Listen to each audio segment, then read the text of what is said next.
నాయకులుగా చేశాడు కనుక పాస్టర్లుగా చేశాడు. ఏమనుకోకుండా నెక్స్ట్ టైం పిలవకపోయినా పనులా చెప్పేదే. మీరు పాస్టర్లైనంత మాత్రాన సమాజంలో ఉన్న వారిని, సంఘంలోకి వచ్చే వారిని, వారి మీద అజమాయిషీ చేస్తే ఫరోకు పట్టిన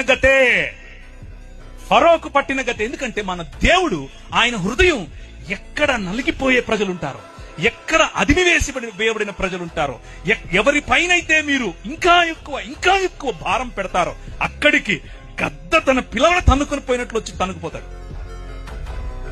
మన మూతి పళ్ళు రాలుతాయి, మన కొమ్ములు ఇరుస్తాయి. 10 రకాలైన దేవీ దేవతలను చూసుకుని నువ్వు ఎచ్చుకుపోతున్నావు కదా, నీ ఎచ్చులు ఎలా ఇంచాలో నాకు తెలుసు అని చెప్పి 10 రకాలైనటువంటి తెగుళ్ల ద్వారా వారి నోరు మూసాడు. రాజ్య నిర్మాణం రా బయటికి అని అన్నాడు. ఎడారి గుండా తీసుకెళ్లి నీ సముద్రాన్ని దాటించి 40